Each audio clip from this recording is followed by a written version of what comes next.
The pandemic has changed the face of education forever for students, teachers, and parents.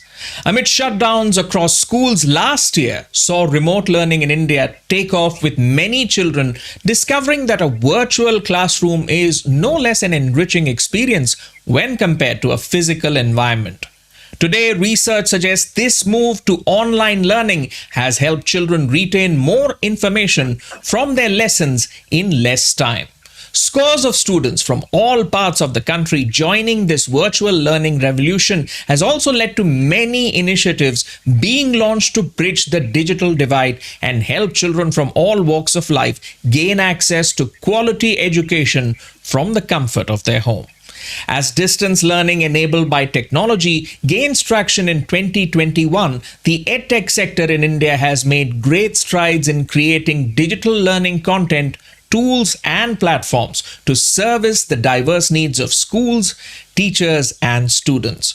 Vedantu is a great example of success that follows a company which constantly thinks about improving access and consumption of educational content for students. But that's not a surprise, considering Vedantu is a pioneer in live and interactive online learning, and its efforts to improve student experience and learning outcomes have seen numbers of those using its platform double to 35 million in just a year. And now it has exciting initiatives lined up to improve academic performance for children. To take us through this decade of Vedantu's rise since its founding and how it plans to improve the online learning space in India, we're joined by Vamsi Krishna, the CEO and co-founder of Vedantu. Vamsi, great to have you with us.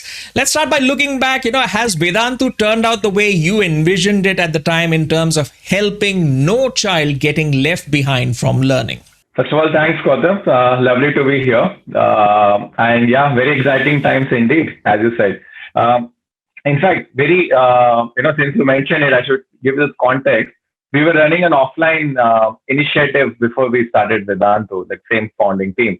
And we wanted to see how can technology be used, right? To reach more students, to scale stuff. And there's a lot of challenges we were facing in that offline. And in fact, Vedantu as a name was conceived and incepted way back in 2011, but still on record, we actually started working on that and this idea what we have today from 2014 onwards. So it's still, I would say, it's still early days, right? It's still about 6-7 years odd, and but boy, what's been amazing is the change and the transformation we saw. In this whole space from where we started. You won't believe there was no 4G at that time in 2014. It was 2G, 3G. So from that time to today, where every, cool teachers, adopting to this live tutoring, of course, pandemic and COVID had its own role to play to, push this adoption forward. But it's been really transformational, I personally, for me as an entrepreneur, to see from that time to this time when it's really mainstream. It's super amazing. And I think the impact to the ecosystem is something which is awesome. For a country like India, which is so large, so diverse, reaching to students in remote parts using offline only setups are close to impossible. And I fundamentally, I'm a person of the belief that online and online technologies are the solution to that problem. So super excited and looking forward to the times ahead. And what are some of the lessons that you learned when you started out to where you are? What are some of the lessons that you've learned? Lots of them actually, Adam. So if I just talk about the top ones, is I'm amazed by really the drive of the parents and the students, especially in this country, to provide access to quality teaching. Earlier, we thought that it's price which is a more determining factor, but one of the learnings and the big learnings was it isn't, right? What parents really look for primarily is the quality better? And if the quality is good, they are in fact even willing to pay more, right? Not less. So that was one big learning for us, right? Initially, we were indexing on the price, but quality comes out as a very, very big factor. That's big learning. The second big learning, which is more of a recent learning, is when we launched live tutoring, we initially thought that it will only work for kids who are like mature, right? At least like 10 years and above. And last year, you won't believe, we launched this segment for like 4 years to 8-year-olds, right? And the adoption of that crossed our wildest imagination. The adoption of it was even higher than the kids for the 10 years to 15 years old. And that I think is was one of the biggest learnings for us, that they are digital natives and their adoption was much higher. All right. Quality trumps all it. And if you have quality, if you provide quality, the demand will follow. But looking at the issues, what are the big gaps in the education sector from the perspective of addressing the needs of schools, students, teachers, and parents that you feel can be solved through the use of technology? There are like tons of them, right? And technology is more of an enabler than probably what many people think about. Like technology alone can solve it. No, it cannot. Technology, what it can do, and what in our case also we have seen consistently, is it's a big enabler, right? It can amplify your stuff, right? So in education, since you asked that question, I believe one of the top opportunities and challenges also, like let me put both of them in the same stead. One of the big challenges we still see is adoption of devices and the infrastructure. And by infrastructure, I mean internet, of course. For these, like right now, also we are doing kind of like a live session, right? Now, this, requires bandwidth and consistent bandwidth, right? Although 4G and the adoption of that is pretty good and it's been like really great in India, I think we're still a long way, to achieve consistent, stable internet bandwidth. And these things are very much required for internet services, right? Especially services like online education, which are not just transactional. It's a continual service, right? It goes on for almost a year. So I think there's still a way to go in that, wherein we achieve not just more adoption, but adoption of stable, consistent high-speed internet. That's one of the biggest challenges we still see, by the way, right? The second challenge, Gautam, is really using technology to pinpoint where exactly a student is lacking. Because you see, even in offline, in schools and other places, we have a one-size-fits-all mechanism, more or less, right? So we pack like 50 students or whatever, X number of students in one group. There's one teacher, and it's like a one-size-fits-all kind of an approach. So that approach works well if all those group of students are of a similar level and have a same learning gaps. But more than less, it's not the case. So technology here is can be used to solve that problem. But since we're talking about challenges, that's a very big challenge, because you have a lot of students, let's say in grade X, and those students are probably not meant to be in grade X. Some of them are meant to be in grade X plus 1, and some of their level of proficiency is grade X minus 1. But you still do the same thing with them. And I think personalization at that mass level is something really technology can solve. But that's one of the big challenges. All right. And you mentioned about quality earlier, saying that that's the focus and that's how Vedantu has been successful. In terms of improving the quality of educational content, how do you see the role of technology as an enabler? Technology, and more importantly, online education gives us an opportunity for us to measure, first and foremost, and measure parameters which are, think about it, is almost impossible to measure in an offline setup. So I'll talk about Vedantu here. At Vedantu, we measure almost 76 parameters inside a live session. We measure stuff around how is a teacher speaking, what's the voice modulation, how much time is the child looking at the screen, how much time was spent in interaction, is the interaction positive, or probably there is some gap in those interactions, and so on and so forth. I'll not bore you with the parameters, but these parameters, what it helps us is to precisely understand where is the kid lacking, both inside the class and outside the class, after the class as well. And using this information, we are able to do three precise things. The first is we are able to understand which subtopic a child is lacking in so that we can intervene accordingly. The second thing is we also are using this information to train our teachers better, because we now know for this group of students, this kind of pedagogy works, this kind of learning teaching style works. And then we are able to train our teachers in accordance with that. So teacher training is also very systemized. It's not just a random teacher, training program. It's very sharp, and using data we can do that. And the third thing is we are even able to revamp the content. So think about that one content doesn't fit all, right? So because we are getting this data, we're able to revamp this content. And these things, since I've been in an offline setup for almost 8 years. I've been a teacher in an offline setup for 8 years. I can tell you, it's not that much possible to do all of this in an offline setup. There it's more subjective, but here using technology, we can be that much more objective. We can that much be more fast and precise in these things. So those are probably some of the advantages and opportunities we have. All right, let's bring it all together to see how this expertise in measurement and, of course, focus on quality helps you with new initiatives that are lined up, primarily the VIP or Vedantu Improvement Promise program. I want to ask you how you see it helping parents and students in their educational journey. Yeah, Gautam, I remember VIP, and when the team came out with this idea, we had nightmares for almost multiple months because the initiative was all about, what can we do to prove the efficacy of online?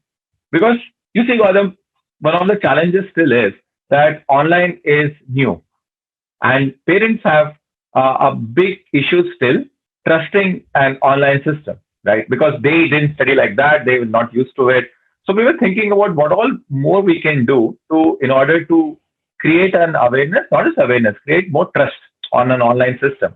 And the team came up with this that, can we do something to take responsibility and ownership of the learning outcome? And as a teacher myself, as an education, like I was like really wowed because that's really something which is lacking, right?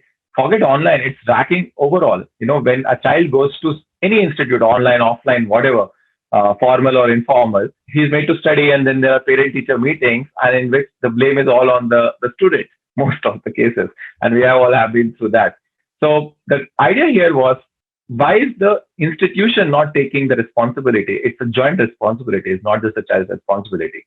So are we putting our skin in the game? And that, I think, turned out to be this initiative, which we came out with. It eventually transformed into VIP, which stands for Vedantu Improvement Promise. And it's nothing elaborate. It's very simple, actually. What we are saying is, if the kid is giving his or her time, and the time is just in terms of like attending classes, and that also we have taken as a very minimum 75% attendance. If the kid is giving us 75% attendance, then we should be able to demonstrate an improvement in the learning outcome, right? And that's essentially the promise.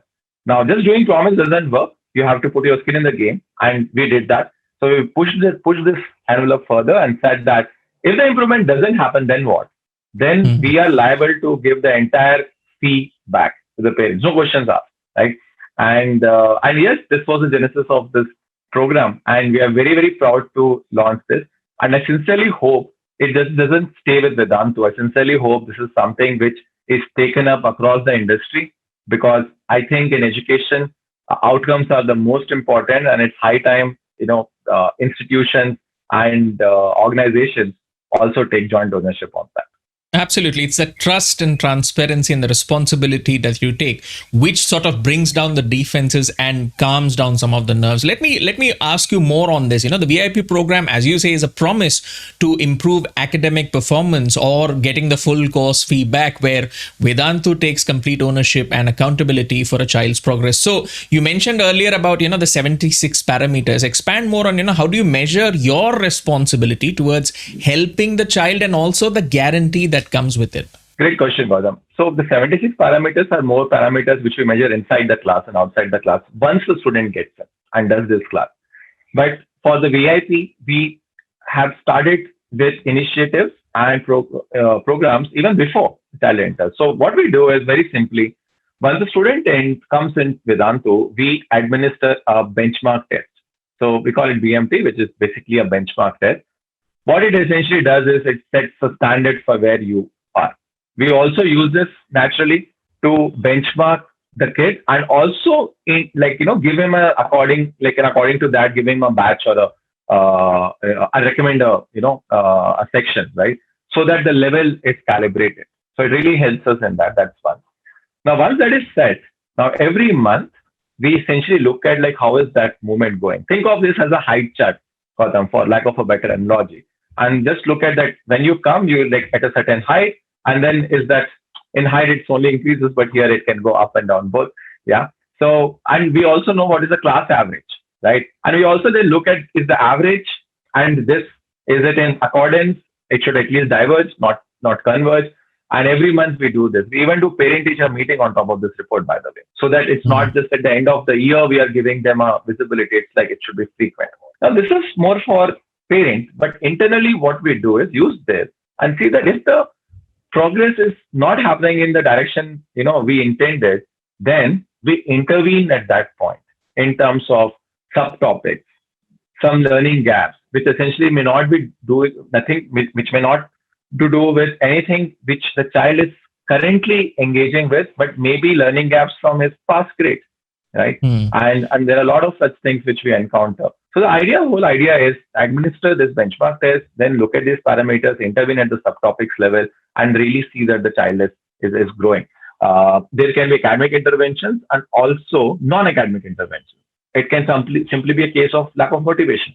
So Hmm. even then we engage on that and motivate the kid so that he or she is actually going through the journey. That's half the battle won.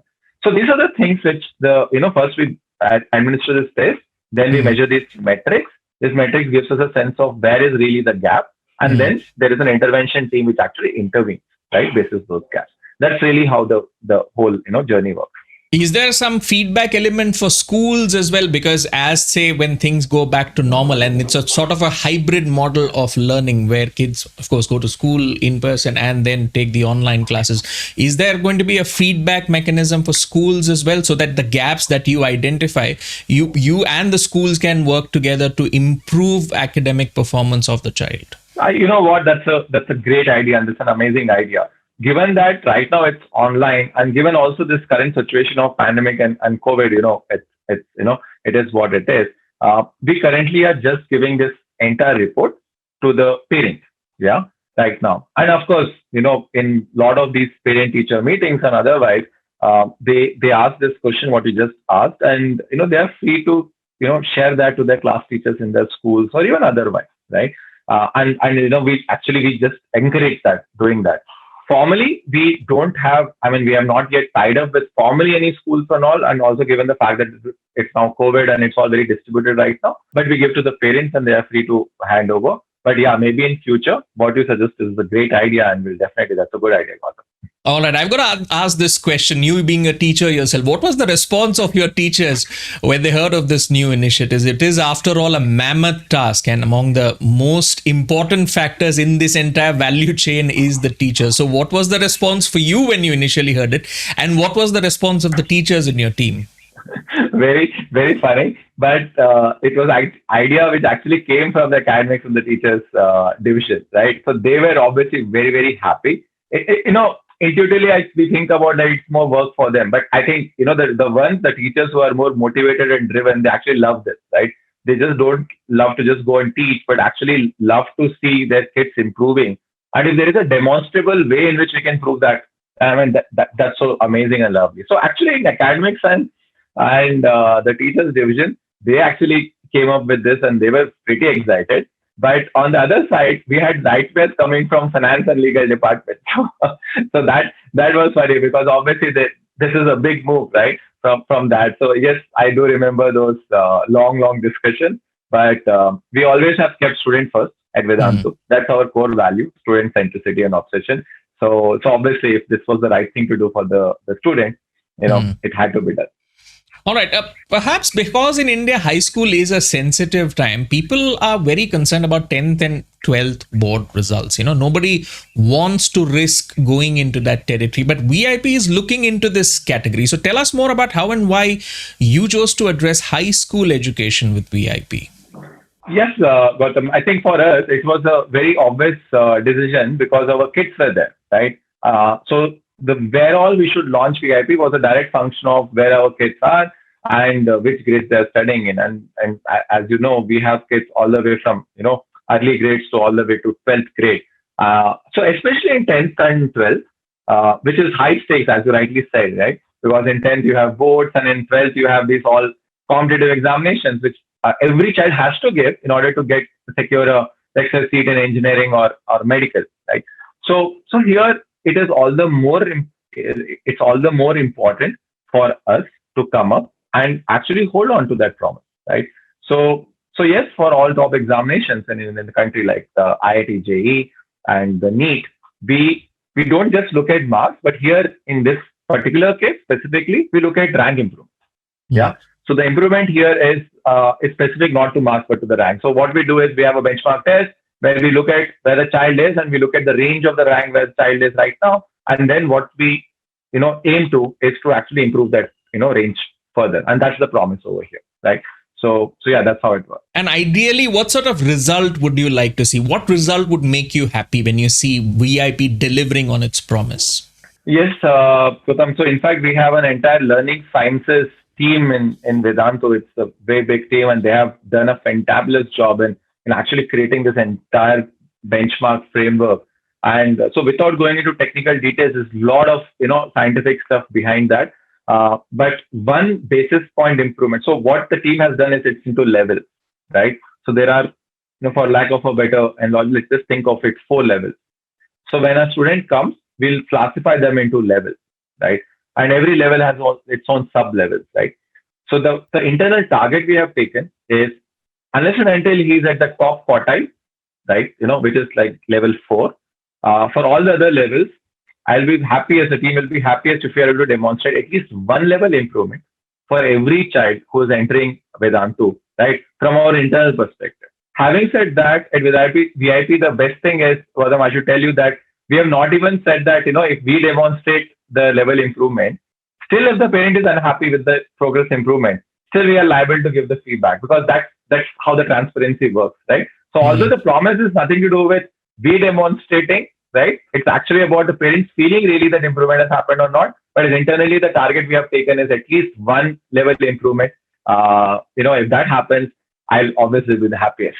That's great. It's the start that matters. Now, Amir Khan is seen as the face of this initiative. I know we spoke earlier about how you focused on quality learning and the fact that you focus on quality and success will follow. So I see some similarities there with his appearances in movies. So tell us about his journey with Vedantu and how you got him on board for this. Yeah, it's a long story there. It took me almost like 6 to 7 hours, of FaceTime to convince Amir to get in, because he's really particular about the kind of stuff he gets involved in, and education is something that is very close to his heart. Right. So earlier I remember Amir coming and telling me that we won't do this, I won't do this, right? Because I just don't believe in all this. And then it actually took us to really tell him that what really is going behind. And he's a very deep person. He just went and actually looked into the pedagogy, took classes, took sessions, right? And after all of that, when he saw that there's real stuff out here, what we are doing is something real, impactful. That's when he didn't just come on board. He actually came on board like with full force. There were a lot of brainstormings on what all can we do in education. There is a not-for-profit which he runs where we use Vedantu now to train even farmers for rainwater harvesting. So then it was a full-blown integration, and he's a very passionate guy and had a great time working with him. Not just for ads, but actually that's the side thing. But it's actually about like how education can be made better. Absolutely. It's the transparency which makes more players join in your team. Now, before we end this discussion, could you elaborate the step-by-step procedure on enrolling for the VIP program and what happens on completion 1 year later? Great, Gautam. So I think the process is very, very transparent. It's there on the website as well. In fact, a child doesn't need to do anything, right? It's a normal process for the student or the parent. I think it's more on our team to do that. So the first thing is, after the student enrolls in Vedantu's long-term course, which is a normal way. You just go on a website and enroll. Then the team approaches and administers this benchmark test, which I said, which again is online. So that our team does it. And then after that, it's a regular process. All of it is there. It's very much similar to what it happens in any other place. You take classes, there is after class support, and so on and so forth.